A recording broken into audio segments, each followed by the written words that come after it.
Hey! Nous revoici pour la 19e émission de Bug, le podcast spécial série télé et ciné. Alors aujourd'hui, je suis accompagné toujours de la fine équipe de Seb. Salut Seb. Salut. Et de Bastien. Salut Bastien. Hey! Salut à vous, mesdemoiselles, mesdames, ladies et marquises ou que sais-je. Tout ça dans le respect de la bonne humeur, hein, les gars, puisque à Bug, rappelons-le qu'on ne balance pas des porcs, mais juste des films de merde, ce qui est tout aussi dangereux. Une intro très travaillée et on apprécie ce genre de remarques. Merci. J'en profite pour faire une petite dédicace rapide du coup. Vas-y. Je tenais à dédier cette émission à tous les Jean-Monique de France. Les gars, on pense à vous et on vous aime. Les Jean-Monique? Jean-Monique, oui.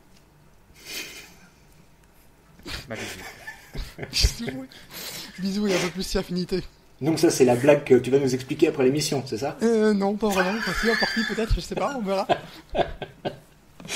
Donc très bien, alors aujourd'hui on a encore un sommaire complètement palpitant. Alors on ne vous cache pas que l'émission est un peu faite à l'arrache, qu'on avait prévu de vous faire une spéciale Edgar Wright, mais pour des incompatibilités d'emploi du temps, c'est pas possible, c'est un peu décalé dans le temps, donc on fera ça plus tard. Faut dire qu'il était censé faire l'émission avec nous, il nous a planté cet enculé.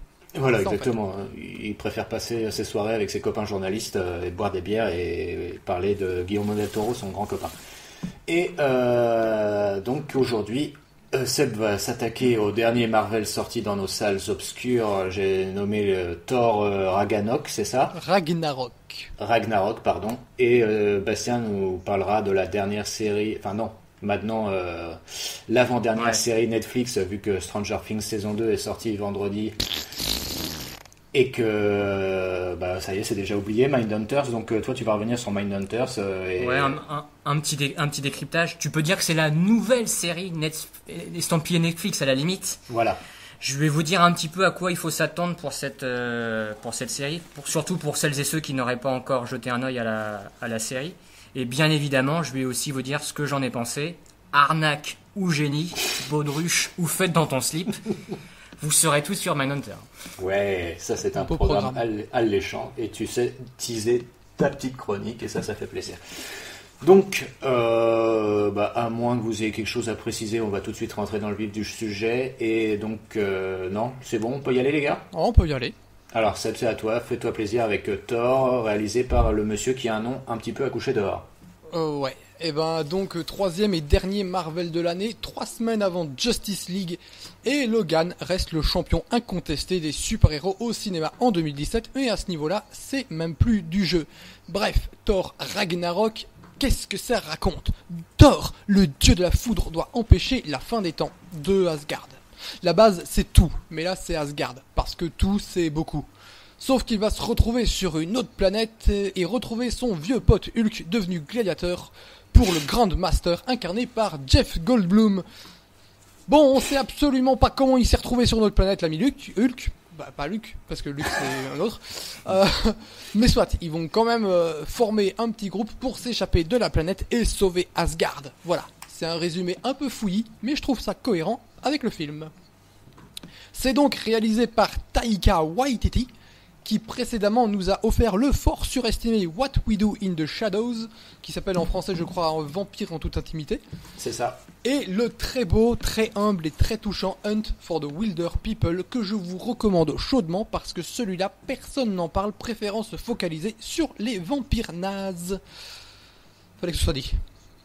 Et tu ne parles pas de Twilight? Non, il y a d'autres vampires nazes à part Twilight. Il y en a même beaucoup trop. Beaucoup trop. Donc maintenant le film, est-ce que c'est bien? Je vais commencer par parler du positif parce que j'ai tendance à être un peu trop concentré sur les aspects négatifs du film, mais vous allez comprendre très vite pourquoi. Donc le film est parfaitement rythmé, c'est un divertissement très agréable à suivre parce que sur 2h10, je n'ai pas eu le temps de m'ennuyer en dehors de ces 20 premières minutes un peu foutraque, hystérique et très mal montées. Il y a toute une intrigue qui est rushée et donc bâclée pour clore les événements du deuxième Thor.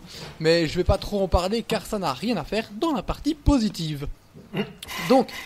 c'est vrai. En termes de production design, c'est assez dingue. Ça respecte bien l'esprit Jack Kirby des années 60. C'est très coloré, très plaisant en ces temps où les blockbusters sont tous assez mornes niveau couleur. Ensuite, on a aussi des effets spéciaux de belle qualité. Donc si Waititi ne fait pas de miracle niveau de mise en scène, Bah, ce sont ces mecs-là qui font du film un bonheur à regarder, comme le laissait présager la bande-annonce. Visuellement, vraiment, c'est agréable à regarder. C'est comme un champ de cucurbitacées. Donc, c'est très chamarré, hein, si on peut utiliser un vocabulaire un peu soutenu. Ouais, si vous aimez pas les trucs trop colorés, parce que je sais que certains disaient « c'est beaucoup trop coloré ». Oui, bon. Alors, ce qui est marrant, c'est que du coup, t'as Zack Snyder d'un côté qui fait des trucs bichrome ou trichrome, et du coup, t'as Thor du coup qui lui, par contre, fait un désigual show sur grand écran. Bah, j'ai justement l'impression que, parce que c'est après les Gardiens de la Galaxie 2 qui avait aussi fait ça, j'ai l'impression que c'est la manière qu'a Marvel de répondre un peu au film d'ici, je pense. Je peux me tromper, hein, mais parce qu'ils ont toujours été ça y ressemble. Oui, ils ont toujours été beaucoup plus colorés, mais c'était toujours entre guillemets normal, quoi. Là, c'est vraiment devenu presque flashy. Donc, ce qui me dérange pas, je trouve que quand ça fonctionne avec le film, comme les Gardiens de la Galaxie ou ce Thor, je trouve que ça passe très bien. Et est-ce que du coup, on peut rendre un hommage à Batman et Robin de Joel Schumacher, qui était un peu le premier film de super-héros multicolore? Bah, Batman et Robin, c'est presque un chef-d'œuvre. Voilà. Merci enfin, de je préfère rendre Batman à César. Forever quand même. Hein, mais... Précurseur. Voilà, un pionnier. Voilà. Merci Joël. On t'aime. Ouais. Enfin, pas trop en fait. Schwing. Donc, depuis le début, Taiki Waititi disait qu'il n'allait pas faire un film sérieux. Et putain, il mentait pas, ce con. Le type vient de la comédie et a voulu faire ça. Alors pourquoi pas, les Gardiens de la Galaxie 2 et Spider-Man l'ont fait aussi. Sauf que là où c'était trop appuyé dans les Gardiens de la Galaxie, bah, au moins il y avait quand même quelque chose derrière. Le film se focalisait sur ses personnages avant tout et les faisait évoluer. Il y avait de l'émotion, un minimum. Ici, c'est pas un film sérieux, du tout. Si aspect dramatique il y a, cassé par un gag, il sera. Et ça gâche tout. Alors comme excuse, on me dit, oui, mais la bande-annonce vend un film fun, c'est vrai. Mais elle vend aussi tout autre chose, un certain sens de l'épique s'alliant à l'imagerie kirbyenne. Je sais pas exactement comment on dit. Je vais prendre 2 exemples pour ça. Il y a un plan dans la bande-annonce qui foutait la bave aux lèvres. T'as les Valkyries en train de charger Hela, la méchante du film. C'est un tableau, le plan. C'est d'une beauté dingue. Et surtout, ça annonce du lourd. Bah non. Le plan de la bande-annonce, c'est tout ce qu'il y a dans le film. 2e exemple. Dans cette même bande-annonce, on voit Hulk sauter sur Surtur, le démon qui provoque le Ragnarok. Surtur, il est gigantesque, la taille d'un immeuble à peu près. Ça promet du lourd donc. Tu te dis que ça va être mortel, épique et tout. Bah non, c'est juste un gag au final. Oh putain. Donc ça devient très vite frustrant cette affaire, puisque chaque moment dramatique est systématiquement désamorcé par un gag ou une vanne. Je veux dire, un personnage extrêmement important meurt, et c'est jamais évoqué par la suite. C'est comme si ça ne s'était pas produit. Il n'y a aucun impact émotionnel, que ce soit sur Thor ou Loki. Alors que ça aurait pu être un aspect super intéressant du film. Mais non. Et puis merde, mais qu'est-ce qu'il raconte le film? Je rappelle qu'il adapte Planète Hulk, qu'on a réclamé à corps et à cri pendant des années. Pour l'histoire, la BD Planète Hulk raconte comment Hulk s'est retrouvé sur une planète de gladiateurs et a combattu et a gagné et est devenu empereur, un truc comme ça. Donc là évidemment ils vont pas l'adapter complètement, donc tu retrouves juste Hulk qui est gladiateur sur une autre planète et qui va combattre Thor. Certes tu peux pas adapter à 100% Planète Hulk puisque Mark Ruffalo a expliqué pourquoi il n'y avait pas de film solo Hulk, à savoir que Universal a toujours les droits et contrairement à Sony ils n'ont pas voulu faire de deal parce que visiblement ils veulent pas faire d'argent, donc un film Hulk solo n'existera pas. Et c'est bien dommage. Donc voilà, donc on a Planète Hulk, mais on a aussi Ragnarok. Ragnarok, c'est la fin de tout. C'est super important, c'est pas rien, c'est un sujet super sérieux. 2 sujets qui sont traités comme de la merde par un réal qui est fier de dire qu'il refusait de faire un film sérieux. Mais là où ça coince, c'est qu'il a pas signé pour faire un film Thor, le mec. Il a signé pour faire un film qui déjà s'appelait Thor Ragnarok. Donc il connaissait le sujet. Et c'est là que je trouve que ça vient du foutage de gueule. Le truc est relégué au second, voire même 3e plan. On l'évoque au début, ça revient 20 minutes plus tard, l'espace de 35 secondes. On l'évoque de temps à autre pendant 1h20 parce que c'est l'enjeu mine de rien. Et on s'y attelle pendant 20 grosses minutes à la fin. C'est tout. Que Waititi ait eu la liberté de faire le film qu'il voulait, c'est cool. Tant mieux pour lui même. Mais ça rend l'expérience Ant-Man d'autant plus frustrante que pour le coup, Edgar Wright, c'était son rêve absolu, et que sans lui, le film n'existerait pas. C'est là que je comprends pas Marvel. J'ai vraiment envie de lire le scénario de Wright pour savoir ce qu'il avait fait. Ou refusait de faire, peut-être.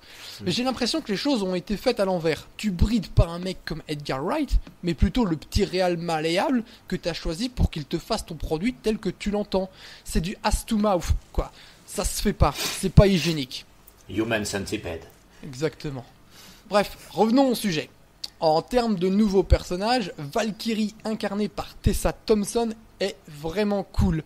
C'est une ivrogne pas mal badass et j'espère la revoir prochainement. Elle a un background intéressant, mais le background c'est comme je te disais à propos de la séquence où t'as les Valkyries qui foncent sur Ella. C'est évoqué, tu vois le résultat et le résultat est cool, mais les mecs, sérieusement quoi. Mettez-moi un peu plus de fond comme ça m'intéresserait, faites le film à ce niveau-là quoi. À côté, t'as le Grandmaster, on s'en cogne mais d'une force. On a aussi Karl Urban qui ne sert à rien, mais alors là, vraiment à rien, et Cate Blanchett qui s'annonçait géniale et parvient à l'être quand elle fait quelque chose. Mais vu que son personnage est la déesse de la mort, passe son temps assise, bah évidemment, voilà quoi. Je crois d'ailleurs que notre amie Cate Blanchett a porté des accusations d'agression sexuelle auprès de Harvey Weinstein, si je ne me trompe pas. J'en ai pas la moindre idée, j'ai un peu arrêté de suivre qui disait quoi à propos de cette affaire. Parce que ça fait quand même beaucoup au bout d'un moment. Je peux pas confirmer. D'accord. Mais on peut tous se mettre d'accord sur un truc, c'est que Cate Blanchett est une déesse. C'est pour ça qu'elle en interprète souvent au cinéma. Voilà. Donc ça c'était pour les nouveaux personnages. Les anciens, bah on a Loki qui est encore une fois de retour pour faire pisser dans leur culotte les fans de Tom Hiddleston. Et franchement on s'en tape. Il serait remplacé par n'importe quel autre personnage choisi de manière totalement aléatoire, que ça ne changerait rien en dehors d'une petite scène qui aurait pu être virée très facilement. Puis il y a Hulk et il parle enfin. Et Hulk, comme d'habitude, il détruit tout sur son passage et c'est ultra jouissif. Même le duo Banner-Thor fonctionne très bien. D'ailleurs Thor, première fois en 5 films que j'ai l'impression d'être face au dieu de la foudre, le vrai. Preuve que quand il en a envie, Waititi est capable. On voit enfin sa puissance et ça fait franchement plaisir. Donc voilà, j'ai pas détesté, mais cet enthousiasme aveugle vendant le meilleur Marvel, je comprends pas. Et ça me force à mettre des barrières. Je veux dire, c'est les mêmes critiques qui ont allègrement chié sur Kingsman 2. Vraiment, je comprends pas, c'est du délire, c'est du grand n'importe quoi. Puis il y a une mauvaise foi incroyable de la part des fans. On dit que comme la suite du MCU sera sérieuse, puisque je rappelle quand même que va bientôt arriver Avengers Infinity War, le truc qui est teasé quand même depuis le premier Avengers. Bah, le parrain du film de super-héros. Non, c'est le 4 le parrain, le 3ème mais c'est pas le parrain. Ah merde, ah, The ouais, Citizen Kane alors. Ah peut-être, je ne sais pas. Enfin, ils sont dans un délire, c'est pas la première fois qu'ils disent que ça va être le parrain, donc... Bref, entre ce qu'ils pensent faire, c'est comme les fans quoi, entre ce qu'ils pensent faire et ce qu'ils font, il y a quand même une différence quoi. Je suis pas un mec qui chie sur Marvel, je suis même plutôt enthousiaste sur la majorité de leurs films. C'est juste que je sais ce que je regarde. Oui, c'est ça la différence, je pense. C'est problématique, c'est la façon dont ils vendent leurs films. Faudrait un petit peu de mesure, ça serait pas mal. Mais aussi les fans, je crois que les fans sont complètement fous quoi. Je pense que les fans s'en battent les couilles du parrain. Oui. Donc, voilà. Mais d'ailleurs justement, j'évoque maintenant, il y a une mauvaise foi incroyable de la part des fans. Comme on disait, la suite du MCU va être sérieuse, bah c'est pas grave de faire un film qui cette fois-ci n'est pas sérieux. Il y a un moment, les mecs ils sont tellement capables d'avaler n'importe quoi que Katsuni elle a de la concurrence. Tu peux... Belle référence, je sais. Toutes les semaines, toutes les émissions doivent faire une référence à une pornstar, je pense. D'ailleurs, je crois que Katsuni a porté des accusations auprès de Harvey Weinstein. Je peux pas confirmer. Bref, tu peux aimer quelque chose et être capable de lui reconnaître des défauts. C'est pas antinomique. Et j'en lis même qui voient des trucs qui n'existent pas ou créent un fond que le film n'a pas. Oui, il y a un deuil dans le film. Ça dure 2 secondes. C'est donc pas une thématique.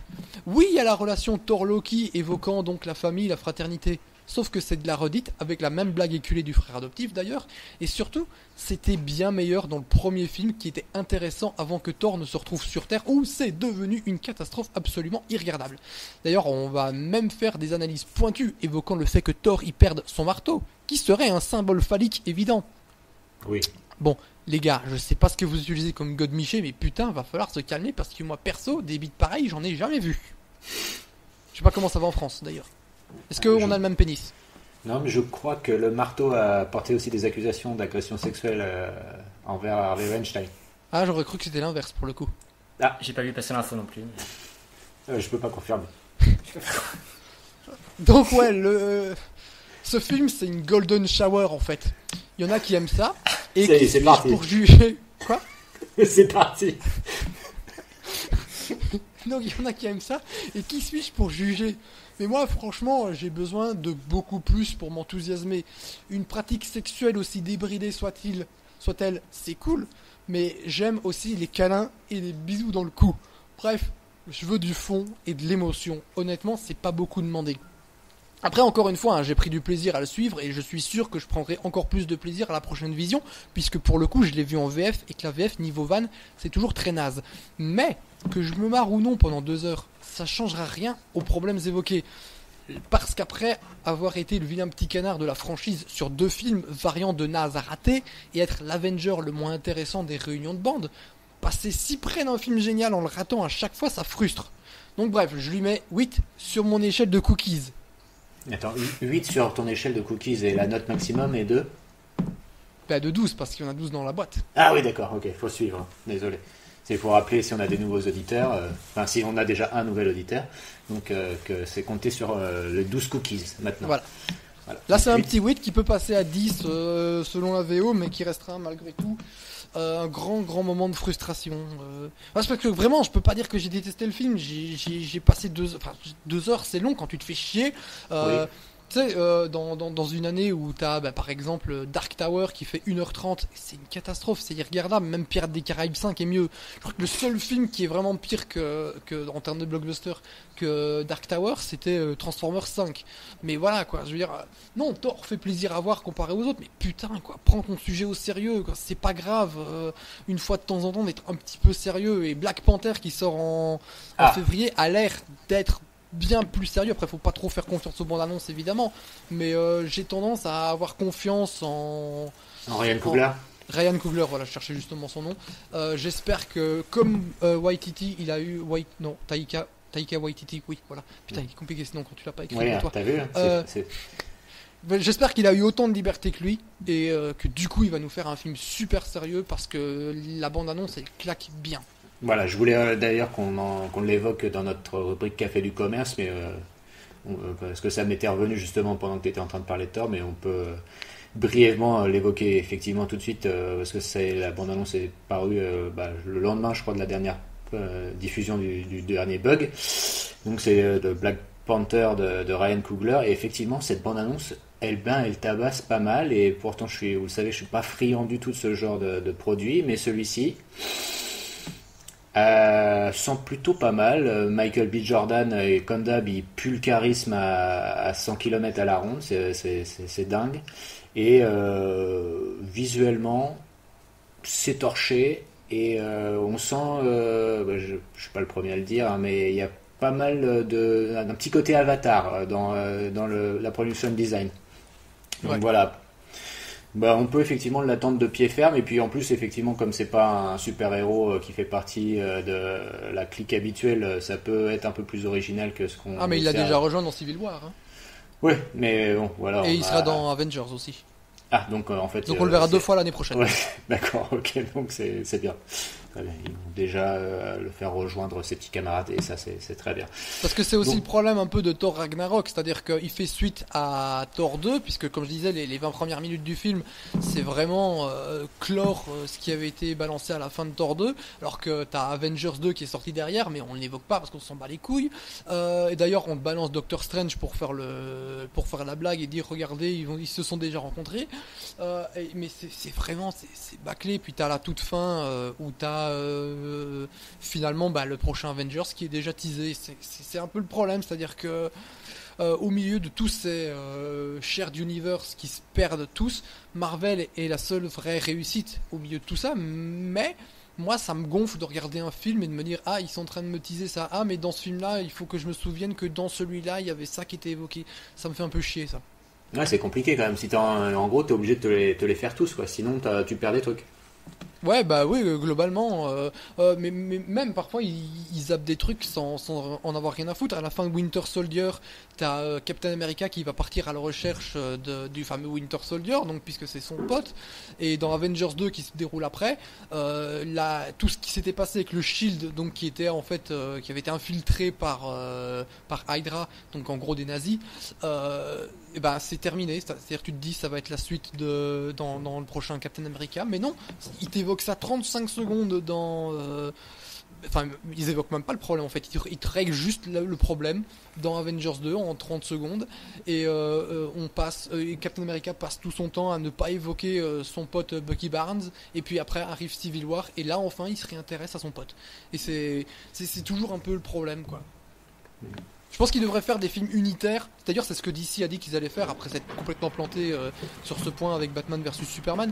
Ils vont faire des films unitaires et de temps en temps les personnages se retrouveront. Je trouve que c'est la meilleure idée possible, quoi. Ça paraît un petit peu moins con, effectivement. Du coup, est-ce qu'on fait un petit bilan, mais qu'est-ce qu'il y a eu comme sortie Marvel cette année? Il y en a eu quand même quelques-unes, Seb. Cette année? Ouais. Donc on a eu les Gardiens de la Galaxie 2, on a eu Spider-Man Homecoming et ce Thor. Ah, on en a eu que 3. Bah oui, puisque Logan ne fait pas partie intégrante de effectivement, MCU, c'est un film Marvel Fox. Ouais. Puis on a eu aussi Wonder Woman du côté de DC et Justice League qui arrive. Doctor Strange, c'était pas eux? C'était l'année dernière. Ah, c'était l'année dernière, d'accord. Putain, que le temps passe vite, mes amis. Eh bien voilà, et une bien belle année du coup pour Marvel. Espérons que la prochaine fournée sera d'aussi bonne qualité. Et alors donc l'année prochaine on a Black Panther déjà, on a le prochain Avengers. Black Panther, Avengers et Ant-Man 2. Ant-Man 2, donc le film que personne n'attend en gros. Moi si, il est très bien le premier Ant-Man en fait. Oui voilà, mais c'est pas le gros succès de Marvel, Ant-Man. Bah disons que par rapport au fait que c'est un personnage que personne n'attend, qui n'a même plus sa BD à lui... Ouais. Le succès était plus que correct, quoi. Surtout quand tu vois d'ailleurs, c'est ça qui est marrant, c'est qu'à chaque fois on t'évoque oui, Marvel laisse la liberté à ses auteurs et à ses réalisateurs, et les mecs, vous êtes cons ou quoi? Vous avez déjà oublié Edgar Wright? Ouais. Et même Josh Whedon sur Avengers 2, on sait que ça s'est pas super bien passé pour lui. Mais... Ouais, enfin, de toute façon, dès que c'est Marvel, les gens ils perdent tout recul, quoi. C'est hallucinant, je comprends pas ce fanboyisme absolu. Comme je le disais, c'est pas antinomique d'aimer quelque chose et de lui trouver des défauts. C'est pas grave. C'est pas parfait, y a rien qui est parfait, voilà. Par contre, la critique dès que c'est DC et Warner, ça leur chie dessus. Je ne comprends pas cette antinomie absolue, quoi. C'est bizarre. Ouais, ils sont moins gentils.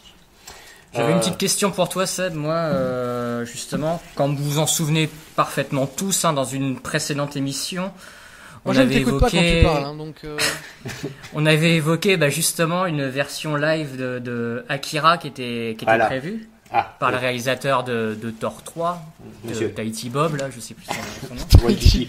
Oui, c'est pas... Waikiki. Et donc, maintenant que tu l'as vu à l'œuvre sur un blockbuster, est-ce que ça t'inquiète toujours autant? Ça sent bon. Disons que s'il continue son idée de ne pas vouloir traiter le sujet sérieusement, on va avoir un sérieux problème, quoi. Akira en comédie, ça peut donner. Ouais. En plus, il veut faire un film Black Widow en comédie aussi, donc si tu veux, je pense vraiment que Akira...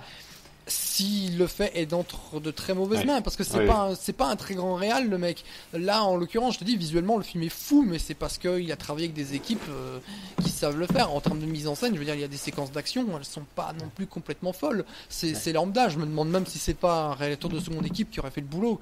Donc, qu'il fasse le truc sur Black Widow alors, qu'il laisse Akira où c'est, posé sur une étagère et qu'il y touche pas pendant 50 ans. Ouais, voilà, si c'est pour pas faire un truc sérieux, ça sert à rien, quoi.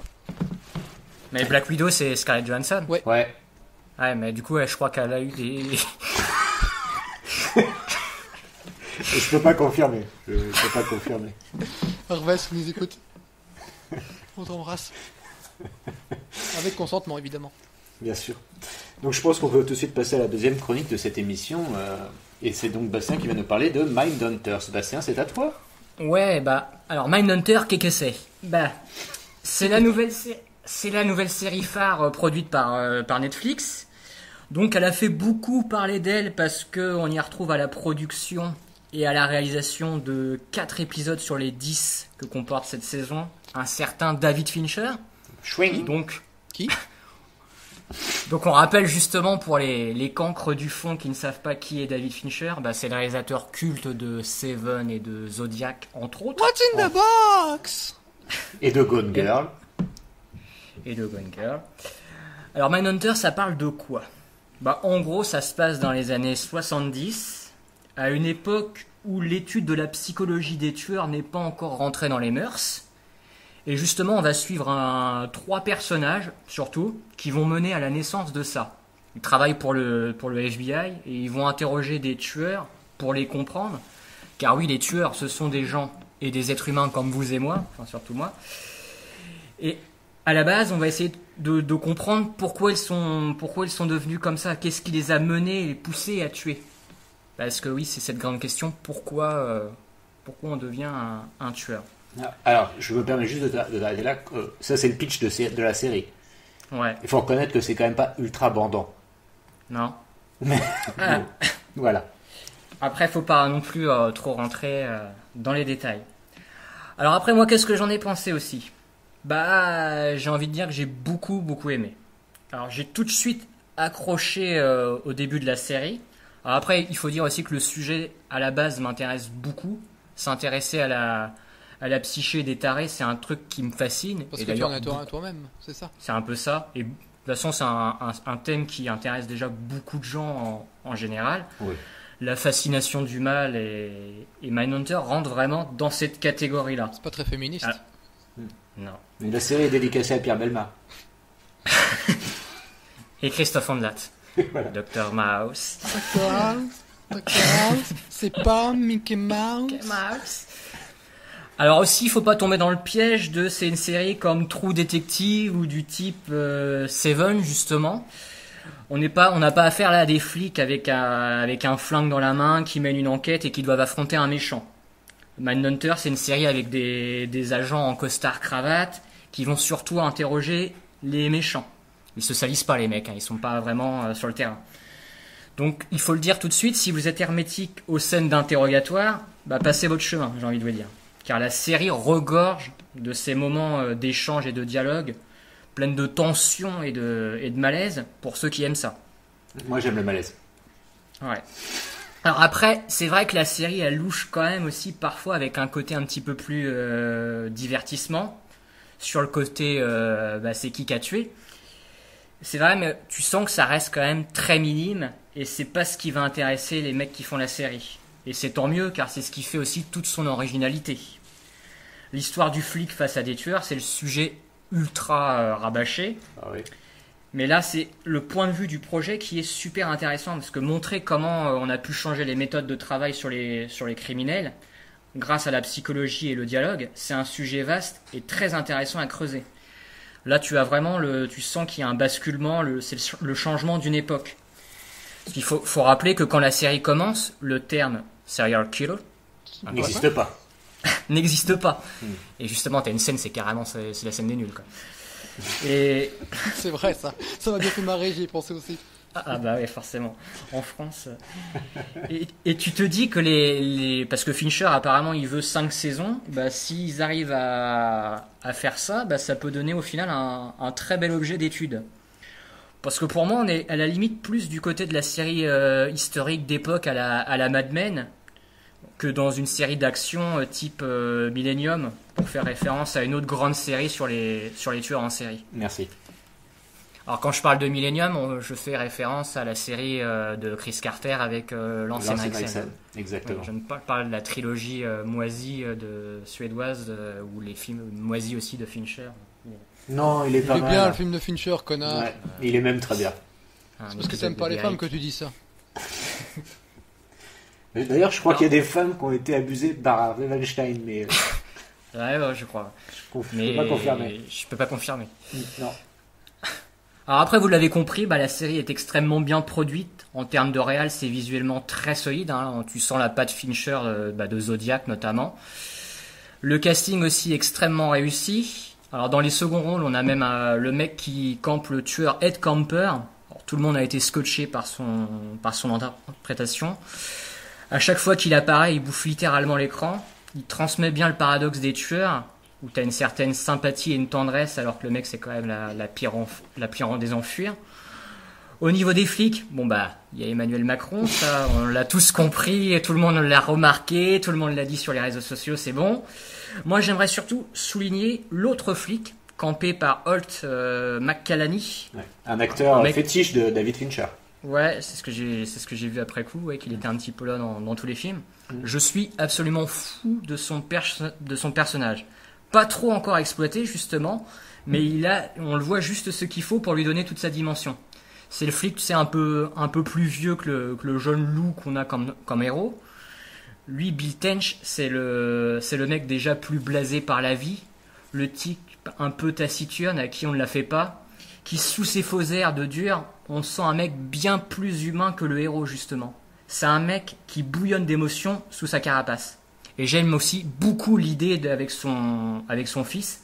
Ça promet pour les futures saisons. On assiste peut-être à la naissance d'un monster. En tout cas, je valide totalement l'idée. Oula. Alors après, comme de bien entendu, la bande originale comporte ces petits morceaux qui font toujours plaisir à entendre. Du plus évident avec le Psycho Killer des Talking Heads. Aux titres plus obscurs qui font bien plaisir d'entendre, comme le Baker Street de Feu Jerry Rafferty. Wow.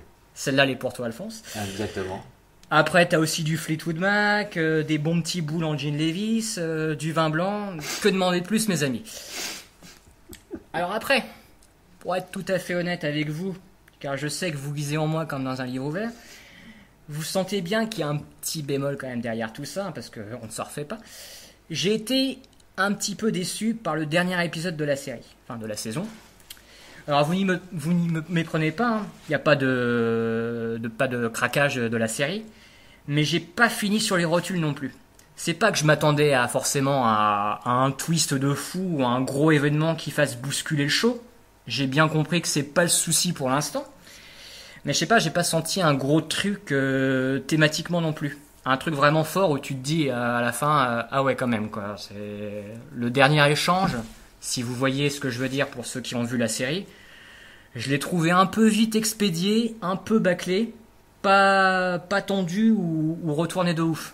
Pas super original là pour le coup, mais ça reste vraiment un petit bémol d'enculeur de mouche, car ça reste quand même très bien tout ça quand même. C'est quand même une série extrêmement solide.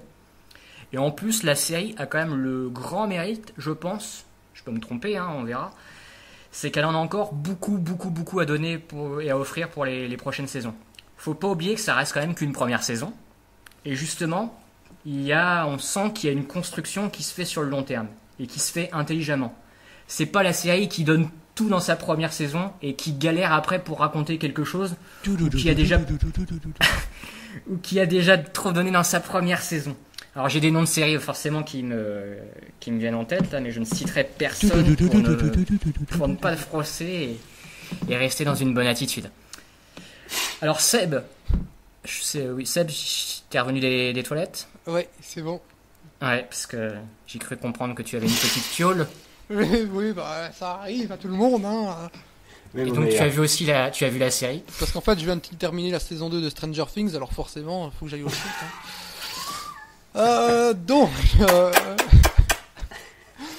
Merci. Oui, donc moi je suis un peu mi-figue mi-raisin, c'est-à-dire que j'ai globalement bien aimé. Je trouve que les 2 premiers épisodes ils claquent à mort parce que David Fincher, et après une fois qu'il part de la réal, ça reste soigné, faut pas se mentir, mais c'est plus David Fincher quoi, tu perds d'un coup. Après moi ce qui m'a gonflé c'est la vie privée de Macron quoi. Je m'en cogne très vite. Moi je veux bien qu'on développe le personnage pour nous montrer un peu la différence avec son boulot, etc. Mais du coup, comme tu disais, il y a l'autre flic, l'autre agent qu'on voit pas trop en termes qui est moins exploité. Et je trouve qu'il faudrait trouver un équilibre entre les deux parce que comme toi, je trouve que l'autre est beaucoup plus intéressant. Alors que je pense que Macron, dont j'ai oublié le vrai nom, donc on va continuer de l'appeler Macron pour faire comme tout le monde, parce que l'originalité. Au moins, voilà. Je pense que c'est un gros psychopathe au fond. Et et comme tu dis, sur la construction sur le long terme va être super intéressant. Son dernier échange justement en fin de saison, je trouve que ça en dit plus sur le personnage que ce qu'on a vu de sa vie privée pendant 10 épisodes. Donc voilà, j'ai trouvé ça un poil longuet. Je pense que, allez, 6 épisodes auraient été complètement suffisants par saison. Mais globalement, c'est vrai que c'est solide. Comme tu dis, c'est très très très bavard. Si vous aimez pas ça, beaucoup de gens comparaient à Zodiac. J'irai quand même pas jusque là. Zodiac, c'est quand même bien mieux. Mais c'est vrai que c'est un truc très bavard. Il n'y a pas d'action, etc. Ça reste solide. C'est super bien écrit. J'ai noté le nom du créateur du truc qui s'appelle Joe Penhall. Je crois qu'il a écrit tous les justement, épisodes. j'allais vous demander qui était le showrunner de la série parce que justement, j'en avais pas la moindre idée. C'est Joe Penhall ou Penhall, je sais pas comment on dit. Donc il a rien fait avant? Je n'en sais rien, j'ai pas été. J'ai pas vu non plus ce qu'il avait fait avant, mais il a même pas de référence Wikipédia, donc. Oula. Enfin, pas en français en tout cas. Ouais, il a écrit La Route de Road avec de notre ami Mortensen. Aragorn. Ah oui, Ah il avait adapté le bouquin de McCarthy alors. Ouais. Quand même. Ouais, il a pas grand chose. Après, il faut dire aussi que c'est basé sur un livre existant et que ce sont Ouais. aussi des vrais personnages Ah oui, d'accord. réels. Donc, parce que du coup, ça mélange aussi des tueurs qui ont vraiment existé. Ah bah ouais. des- Ed Kemper, ouais, il a vraiment Ouais. existé. Enfin donc voilà, je suis globalement positif, mais un poil mi-figue mi-raisin sur certains points. Je sais pas s'il a écrit tous les épisodes, mais Penhall est plutôt vraiment très bon dans ses dialogues et j'aimerais bien qu'il fasse un film avec Fincher pour que on se retrouve sur un truc qui tire moins en longueur, parce que ça a toujours été le problème de Netflix, c'est-à-dire de faire un film de 10 heures coupé en 10 parties et ça a tendance à être gonflant. D'ailleurs, ça donne un épisode qui dure 35 minutes quoi. Même 34 minutes, tu retires le générique et le générique de fin, t'as un épisode de 28-29 minutes. C'est très étrange comme système. J'ai vraiment l'impression de voir un truc qui est chapitré comme ça. Comme j'ai dit, non, je pense que sur 6 épisodes, la série aurait été beaucoup mieux et il faudrait trouver un équilibre sur les personnages. Mais sinon, globalement, ouais, c'est solide, très solide. Et ce qui est rassurant aussi, c'est qu'apparemment Fincher est vraiment impliqué sur le long terme dans la série, dans ce qu'il est en train de déclarer en ce moment. C'est pas comme House of Cards où il a laissé tomber le truc assez vite. Ouais. Là, on sent qu'il veut y retourner et je pense qu'il va continuer à Ouais, faire des épisodes. Justement, je me demandais quelle était exactement son implication, parce que tout le monde dit que c'est la série de David Fincher, mais c'est pas la série de David Fincher puisqu'il n'en est pas le créateur, tout simplement, Non. et qu'il n'a pas réalisé tous les épisodes. Pendant un temps, j'ai cru qu'il avait réalisé les 10 épisodes puisqu'on en parlait comme la série de David Fincher, mais en fait non, pas du tout. Donc Mais je suis curieux de savoir son implication globale. Mais au final, c'est vrai que cette histoire de la série attachée à un réalisateur, à part David Lynch sur la saison 3 de Twin Peaks, je crois qu'il n'y a aucun grand réalisateur qui a réalisé tous les épisodes d'une même saison sur n'importe quelle série.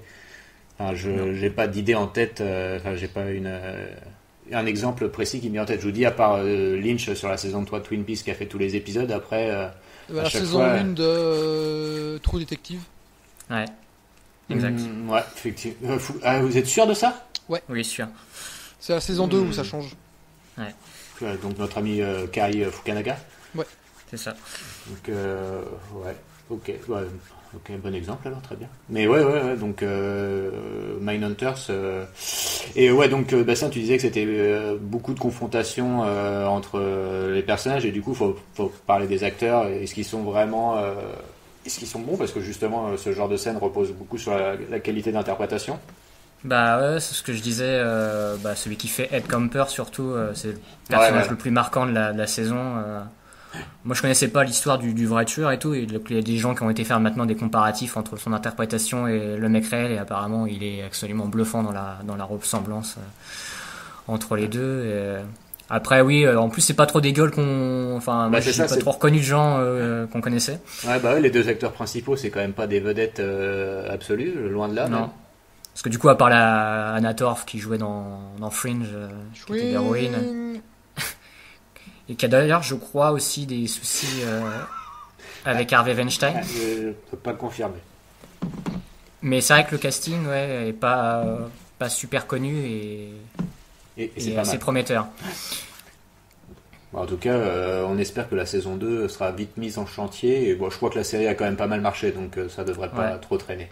Les retours sont très bons, il faut le dire aussi. Ouais. Alors par contre, la fenêtre de tir, Les retours sont très bons, c'est des chocolats. J'explique mes blagues maintenant.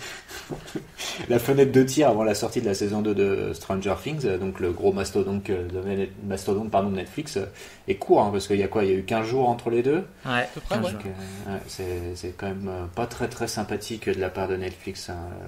Et je trouve que la campagne marketing était quand même vachement moins bourrine pour Mindhunters que pour Stranger Things. Mais bon, ça n'est que... Après, ça concerne un public beaucoup moins Voilà, large. c'est ça. C'est plus intelligent c'est pas aussi.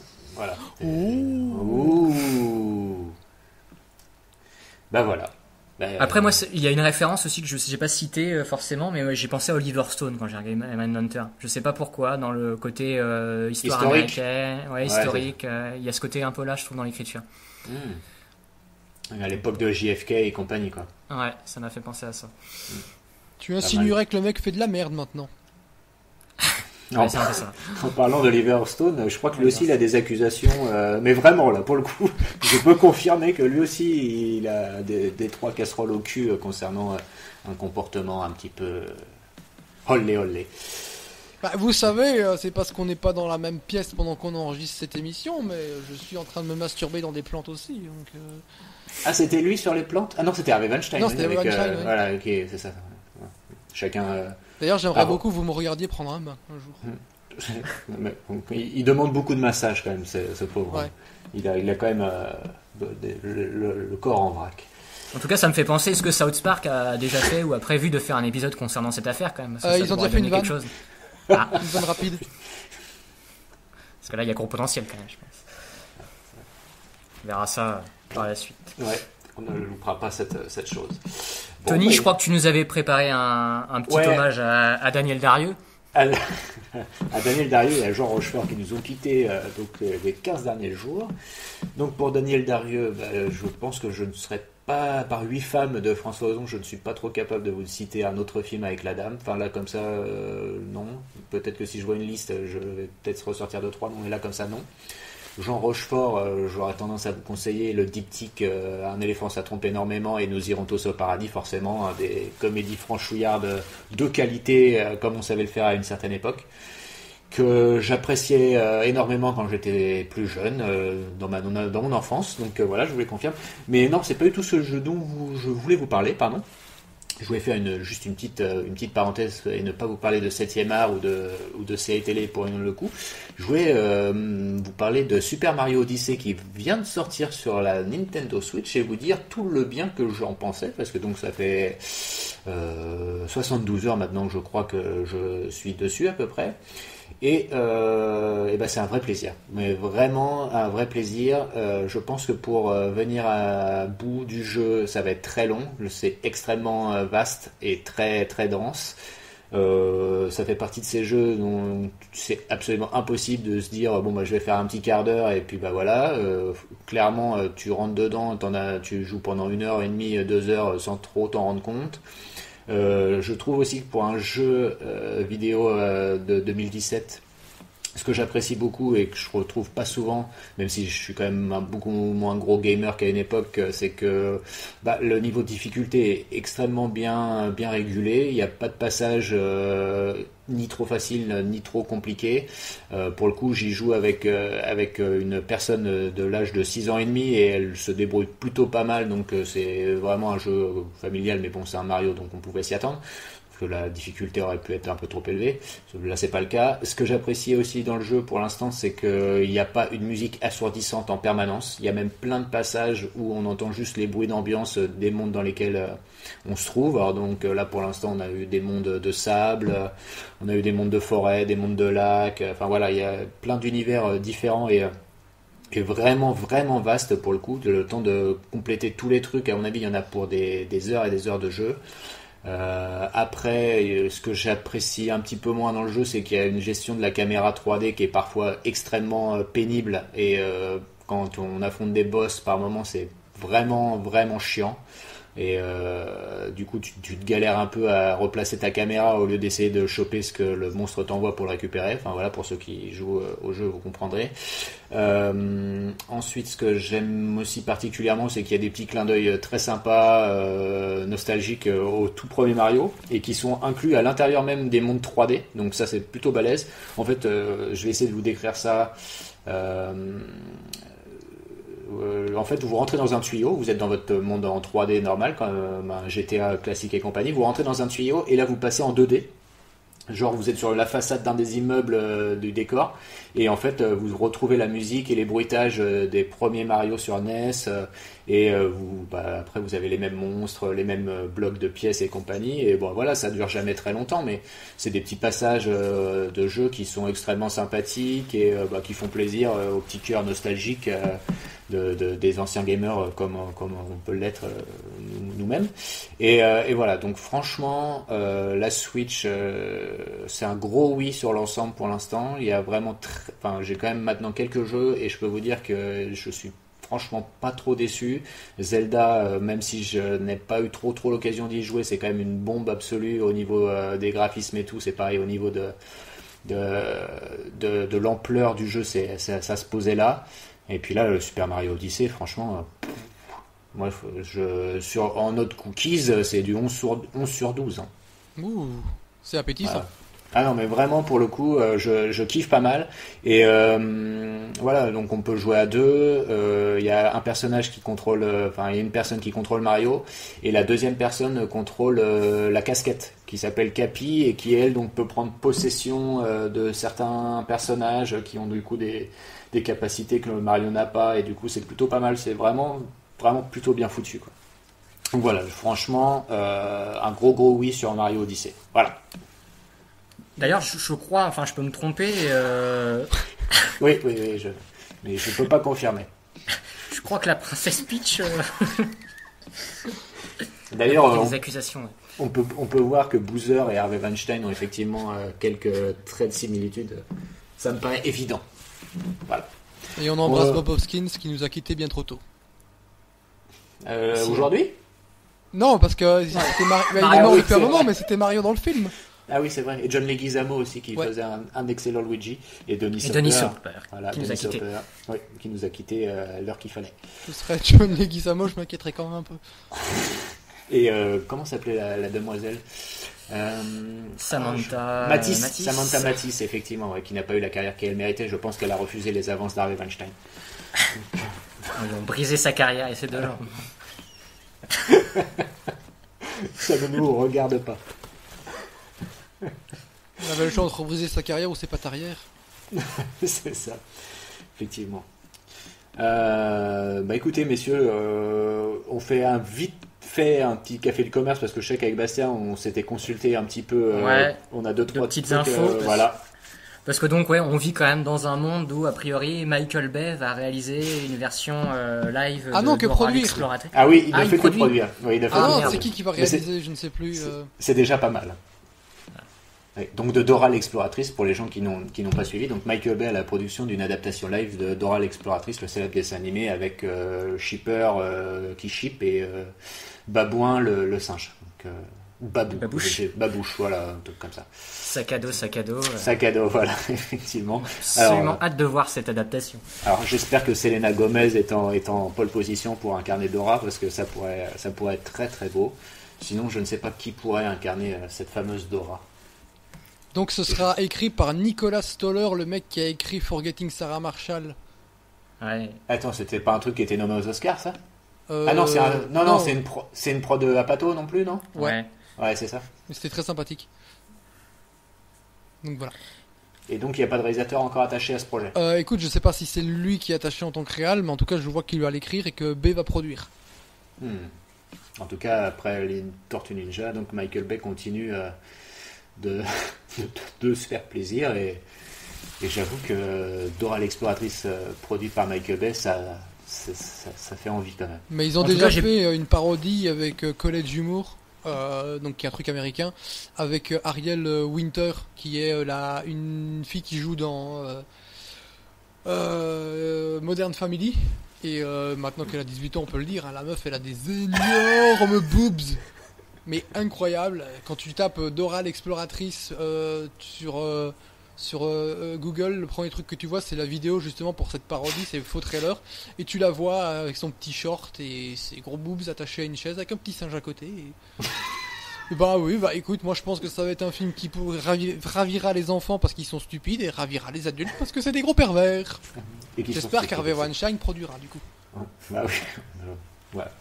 Et qu'est-ce qu'on avait dit aussi, Bastien ? Ouais, aussi ce que je voulais dire, c'est que je trouvais que la communauté des enfants de moins de 5 ans un petit peu calme pour l'instant sur cette adaptation parce qu'ils se sont pas trop il n'y a pas trop de contestation et de Non, ils sont calmes sur les réseaux sociaux pour l'instant et bah ils sont occupés à regarder Stranger Things.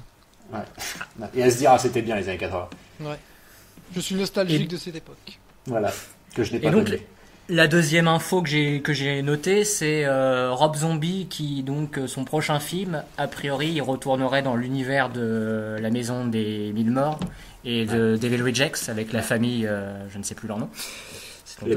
Butterfly ou Firefly ou quelque chose comme ça, il y a un truc avec Fly. Quelque chose comme ça, ouais. Et donc, a priori, on sait pas trop encore si, parce que pour ceux qui ont vu Devil Rejects à la fin, bah, il en reste plus beaucoup. Il en reste plus beaucoup. Donc, on sait pas trop si c'est une séquelle, un préquel, mais a priori, il va refaire un film avec ces personnages-là. Leur nom, c'est Me to the Moon. N'importe quoi. Si, Fly Me to the Moon. D'accord. Voilà. Salut Frank Sinatra si tu nous regardes. Je la chiasse, les mecs, j'ai le droit. C'est pas Gérard Darmon. J'ai un humour de merde aujourd'hui. Parce que j'ai la chiasse.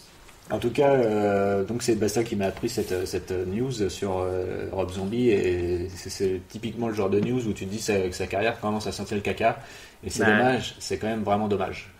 Après pourquoi pas, hein, faut toujours wait and see comme on dit, mais là c'est vraiment pas le genre de projet qui m'excite beaucoup personnellement. C'est vrai que ça fait un peu le mec qui retourne à ses succès et qui essaie de... Et pourtant, Dieu sait que j'ai beaucoup de tendresse pour ces versions d'Halloween. Surtout le 2 que je trouve quand même complètement barjot, même Lord of Salem je l'ai trouvé plutôt honnête. Le dernier je suis moins fan, comment il s'appelle, 31 ouais, j'étais moins fan quand même si ça restait plutôt honnête c'est un bon slasher du samedi soir. Voilà, je crois que malheureusement pour lui sa carrière il a enchaîné quelques succès très relatifs et du coup il revient un peu à ses premiers films qui avaient plutôt bien lancé sa carrière. Donc généralement ça donne pas de très bonnes choses, mais pourquoi pas. Et est-ce qu'on avait un dernier truc ? Non, voilà pour les petites infos. On parlera pas de Thomas Sisley qui a donc été accusé de plagiat sur de nombreux comics américains parce que... Mais en fait ça c'est un truc Jamel et Gad, c'est un truc qui était déjà connu de la part de gens qui aimaient beaucoup les comics américains. Ça faisait des années qu'on n'arrêtait pas de le répéter et que personne n'en avait rien à branler. Puis il y a cette vidéo qui est arrivée sur YouTube et les gens je sais pas pourquoi Thomas Sisley ça lui tombe sur la gueule. Enfin... Bah, faut dire que, je sais pas si t'as regardé la vidéo, mais Thomas Sisley, c'est quand même complètement dingue, oui, quoi. C'est du mot à mot, quand même, vraiment. Tout le monde se demandait pourquoi il avait pas fait de deuxième stand-up, mais la raison, elle est simple, hein, c'est qu'il y a rien d'original dans ce qu'il a fait, il a tout pompé, quoi. Le mec a fait 2 vidéos sur Thomas Sisley, alors que les autres, c'est des vidéos où il y a plusieurs gens, donc t'as une vidéo de 7 minutes où t'auras plusieurs comiques, lui t'as 2 vidéos de 7 minutes. Donc je sais pas, le mec il a au minimum un quart d'heure de son spectacle, c'est que du pompage, quoi. Je suis sûr que tu peux aller gratter ailleurs parce que faut encore réussir à retrouver l'original pour faire la comparaison, quoi. Mais quand tu vois en plus l'original, tu vois que le mec il le fait beaucoup moins bien. Donc en tout cas, je peux quand même saluer que sa réponse a été plutôt marrante. Je ne sais pas si tu l'as vu, Seb ou Bastien. Ouais. Donc il a répondu avec une fausse carte de visite avec marqué Thomas Sisley, société copier-coller, je sais plus quel numéro, rue de la Pompe, 63 200 Vannes. Enfin voilà, un petit truc qui mangeait pas de pain. Et j'ai envie de dire, ça se trouve, cette blague était bien meilleure que tout son spectacle réuni. D'ailleurs, je pense que qui se souvenait que Thomas Sisley avait fait du stand-up à une époque. Moi. Et quel est le meilleur film de Thomas Sisley, les gars ? Oula. C'est ça la question qui tue. Je pense qu'il vaut mieux ne pas répondre pour garder Gomez et Tavares. Oh. T'étais pas dedans aussi ? Ben non. Non, c'était Titoff. Et puis c'était Tommy Bugsy. Oui. Ah, bah autant pas. Non, ça reste quand même le meilleur film dans lequel il a joué. Et il est pas dans Usual Suspect. Non, mais il y avait Jean-Yann dans Gomez et Tavares, et ça fait bien mal au cul. Et il paraîtrait que Thomas Fisley aurait évoqué une affaire avec Harvey Weinstein. Ah, bah, il aurait peut-être bien aimé, mais on peut pas confirmer. En tout cas, Rossi de Palma, si tu nous écoutes.